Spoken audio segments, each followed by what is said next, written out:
Hello, everyone, and welcome to the Happiness Journey with Dr. Dan podcast, where every journey is worth living. My name is Dr. Dan, and I'm your host for today's episode. I'm a bilingual neurolinguistic programming and cognitive behavior psychotherapist specializing in anger management issues, both court-appointed and private, marriage counseling using the Ep10 method, dissociative disorders, narcissistic personality disorders, depression, anxiety, dream analysis, and also provide life, business, and retirement coaching support. I provide individual one-on-one session in both French or English, and also do group setting. If you need any assistance, reach out to DMV Therapy and Coaching Services at 301-325-1550, and our website can be found at lifecoachdanamzalike.com. Today, I'm very excited to have for our 10th and last episode of Season 17, a songwriter and music producer and a resilience expert, Wendy Starland. And just like every of my past episode, I will leave it up to the guests to properly introduce themselves, as no one can do a better job. Wendy, the floor is yours. Thanks so much for having me on. It's great to be here. I am a singer and songwriter. I was honored by the Songwriters Hall of Fame. I am best known for discovering and developing 13-time Grammy-winning, two-time Golden Globe and Oscar-winning icon Lady Gaga. I have worked with tons of artists, from the Grammy-nominated record I sang on for Moby, called Last Night, opened for Sheryl Crow, Jack White, and just worked with a ton of different artists in the music industry across the board. It's been really a difficult path in the music industry because it is one where you are met with constant confrontation and hurdles to overcome, and finding your joy in that has been one of my life's missions. While you're trying to do something that you love, having all of the sharks in the water is something that is really difficult to overcome, but makes you stronger for it. So thank you so much for being here today, Wendy. We mentioned before we started the podcast that you have to be basically very resilient in this industry, just like the movie industry. The music is almost similar. So tell us your own tribulation, your own challenges that you had to face before you got to a point of representing the top artists in this industry. So at the beginning, it was a matter of being taken seriously. First and foremost, I mean, many of the people who run the music industry are many have been failed musicians, many don't necessarily want you to succeed. They just want to maintain their job and make sure that, they're in a safe spot financially. Being a musician is very difficult because there's all kinds of financial issues in the music industry, artists being paid 0.004 cents per stream. And so earning a living wage is difficult in and of itself, but also dealing with the characters inside of it. I'm somebody who really prides myself on, being a well-educated person who came from a very ethical background, and some of the people that I dealt with were not so ethical. And so overcoming all of those issues in a male-dominated industry, being a woman, had all sorts of challenges that I had to overcome. So how did you surmount those challenges? I mean, obviously it's a very challenging aspect, because if you're new in this industry, no one really gives you opportunities. So how did you find those opportunities to be able to get to where you are, or to where you've been, etc.? I really had to hustle. I mean, I didn't know anyone in the music industry going in. I said, okay, well, let me go to places where there are live shows, where there could be music industry executives, and I networked my ass off. I did whatever it took to go up, talk to people, find out how things are done. As social media became more and more prevalent, I started reaching out to people, liking their posts, messaging them, reaching out to various musicians, other people I could collaborate with, and add value through my talent. And overcoming the difficulties really takes your own inner voice. You need to be able to listen to your heart and say, why am I in this? What is my purpose in going after these challenging situations? But my love of music was so strong, and setting my diary to music was of the utmost importance to me to become the full flourished version, to reach my full potential. And so I did whatever I had to do. I meditated. Um, sought counsel from friends, or I've been in therapy before. I've spoke to counselors. I've listened to mentors. Whatever you got to do to get to the next level and continue to believe in yourself and your mission.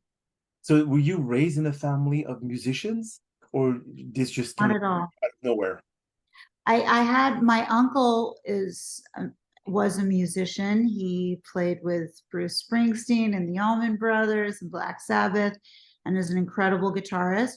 However, by the time I was growing up, it was a totally different music industry, and it was something that I really had to face on my own and find the solutions for myself. But my parents were both very corporate, and so is my older sister. And so being the artist in the family, in my immediate family, was something that it took some work to find out who I was going to become and break the mold and become my own person. So, I mean, were they very supportive in that nature? Because, like if they're in the corporate world, they have more stability. In the music world, knowing how it is so unstable, or the such a minimum amount of royalty that you get for each stream, did they worry about you not be able to sustain yourself or be self-sufficient? Or how was their mentality or their mindset around it? Yeah, I mean, they were supportive of me as a singer, as a songwriter and record producer. However, they were extremely worried. Is my child is used to a certain lifestyle growing up in New York City, and having a wonderful life. Is she going to be able to support herself? Is she going to be able to succeed in a male-dominated industry where, she's a young girl, and it's taken a lot of time and effort and energy for them to see, no matter what, there was nothing that could stop me. I mean, I've been so determined from day one that this was 100% what I was going to be doing. So, with all their concern and their love and support, they had to allow me to find out for myself if this was something I could handle. And many years later, I'm still going. So Were there moments, Wendy, that you felt like you said earlier, oh, screw it all. I'm fed up with this industry. I'm fed up with the people that I'm around with. I'm fed up with all the abuse, the backstabbing, and so on and so forth. Were there moments that you were thinking about that and just said, enough is enough? Or every time that you were thinking about that thought, this is when you push forward? well, to be honest, there are several times over the years where I've had to really push past the thoughts of negativity and find my own joy in it. Um, I push forward harder no matter what, because my love of music, my um, innate talent for it and passion for it has never ceased throughout all this time. Some of the people have frustrated me. The situations have been maddening. Um, at one point in my career, I had to go through a huge lawsuit, and it was very publicly known throughout the world and written about in every magazine and newspaper across the globe, not only in the United States, but worldwide. And it was a David and Goliath story where I had to really overcome bad behavior and, somebody else's predatory behavior. And it was a really difficult time. But I was able to overcome it and say to myself, what am I made of? Am I somebody who's going to cower in the face of, difficulty and fear? Hell no. I'm somebody who I would never go through something like that unless it was absolutely necessary, unless I knew I was 100% right and had to push forward for who I am and what I believe. And during that time, I really proved to myself who I am and what I'm capable of. And I've been better for it. I've become a much stronger person. My resilience is, as far as I'm concerned, I've been through it all and come out the other end. So for everyone who wants to go into the music industry, and then, because you are like an authority in that figure and all, what would you recommend them? Because obviously the world has changed completely from what it was before Napster to what it is now, etc. So would you tell them that, okay, there's still a way for you to be able to succeed in it? Or are you just running on the treadmill that is not going nowhere? So, I mean, they want to be able to look up to someone like you who has gone through it all, who has gone through the hurdles, the challenges, the adversity, and still made it happen. So what's your thought about 5 years from now about the music industry? Is it going to get worse or better? I think it's going to get better in the next 5 years because I believe technology is now changing. 5 years from now, virtual reality is going to be all we're dealing with. Between 5 and 10 years from now, we will no longer be using phones or computers. We're going to have our headsets, our glasses, and everyone's just, I'd be sitting here for this podcast, you'd be sitting in front of me, and it's going to be a whole new world.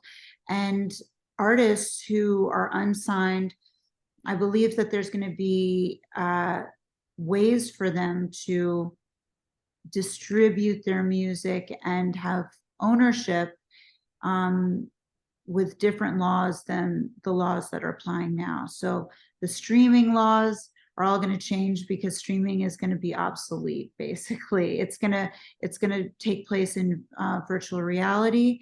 Artists are going to be paid in cryptocurrency, and so they will receive royalties every time it's sold. So there won't be any bad financial reports coming back that only show half of your royalty streams or whatnot. There's going to be clear reporting, and every time it's sold, your masters are sold to someone else and someone else, you will get paid a fair royalty rate on it. And so I think that it's coming around to really the time of the artist. The record labels have been in control for such a long time. It's not like record labels won't have control. I think they will. And not all record labels are bad. They're very good. They're promoting artists. And there's a lot of good things about it. But there's going to be a shift, a power shift that allows for greater independence and a greater success rate for artists who, a middle class will be built for artists. That doesn't exist. Right now, it's the rich get richer and the poor get poorer, and there's going to be a middle class that's built. So you would encourage anyone who has that artistic talent to be able to kind of continue on with their dreams, not give up until that moment, as you just predicted, may occur or will occur, because obviously it changes, because those record label companies, obviously, they do not want to let go of any control, because this is how they get richer. So them having to pay the full and just amount to all the artists, that will be able to have less in their pocket. So do you think they will allow that? I think that's kind of like Napster. Um, they will, they didn't embrace Napster up front. They were like, oh, there's no way that people are going to download music illegally. We have all the rights. Well, I think hopefully they learned their lesson from that. And if that's, they saw that music is basically free now. I don't know anybody who pays for music unless it's live music, but people still go to concerts. But when it comes to, you know, putting music on your iTunes playlist, people aren't buying from iTunes. People are downloading music for free. So with virtual reality, I believe there is going to be a shift, and also the transition point from now until we're totally all in headsets. There's going to be a shift to people, you know, record labels are going to make it as advantageous to themselves as possible. But I think the new rules are being set now by some leaders. So I've met some incredible leaders in the VR space who are ensuring that artists get paid what they're meant to. So they're kind of like the Napster of, Virtual. of VR. And so they're making sure that the money goes to the artist instead of the label. So we'll see how it all plays out. But the rules, people are planting the flag now. And so it's a very exciting time. And I think that artists should always push on, because if that's their purpose and they know that this is what they're meant to do in life, there's no greater reward than fulfilling your life's purpose. So, but with what happened with Facebook Metaverse, well, they gave up on that project. I'm not sure exactly if it was really well developed or it cost too much to develop. Do you think that within 5 years they're going to make the project back again with virtual reality or augmented reality? Because you mentioned that people will still go to concert, but if they have their headset, they have their glasses, virtual reality glasses. So would they actually need to go to the actual concert, or they'll be able to just sit down in their living room and just feel like they were there? So how will the money still be generated if they don't buy the same tickets as they would if they go to the face-to-face event? I think that concerts are such an exciting experience. I really think that there will be many more virtual reality concerts than live concerts.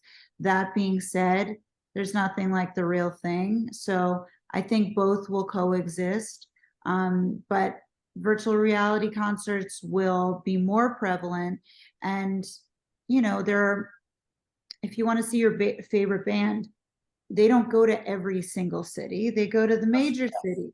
Correct. And so if you live somewhere in the middle of nowhere, all of a sudden you will be able to have access. And since VR puts you in the best seat in the house, Yes. you will have a great experience. And I mean, to be honest, I think VR is so amazing that what it's going to do for society in terms of, you know, people who, let's say you're quadriplegic and you have major disabilities, you're going to be able to experience this whole new reality where you can fly, you can do all of these different things. And I don't know, when I have a VR headset and I feel it through my body, like as if it's exhilarating. So I think there's going to be positives. I think there'll be some negatives as well. People will stay home more instead of getting out of their house as much. But I think a lot of people will still want to see the real thing. So when it goes back to advising our listeners or giving them a few tips on how to practice resilience, I mean, obviously it's through challenges in your life that you build this character trait.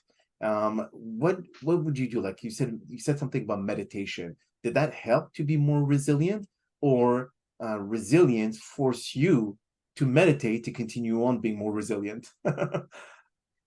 Well, both are true. The difficulty of life led me to meditation, and meditation helps me to cope with those things. I mean, you've got to really look inward and, get to a place where you are less and less affected by exterior influences. The more you can control your own mind and heart, the better it is to be able to live a peaceful existence. Because honestly, there are always going to be people out there who are trying to grasp at either your success, your influence, your happiness. There's going to be jealousies, there's going to be all kinds of negativity. But you have to look at yourself and say, did these people accomplish the things that I've accomplished? Did these people go through the trials and tribulations that I went through? No, I accomplished these things for myself. And I am a stronger, more well-balanced, developed person for it. I wouldn't be, I wouldn't have the compassion and empathy for others that I do if I hadn't gone through all the difficult times in my life. I've really had to become a person of substance and be there for others the way I would have wanted them to be there for me.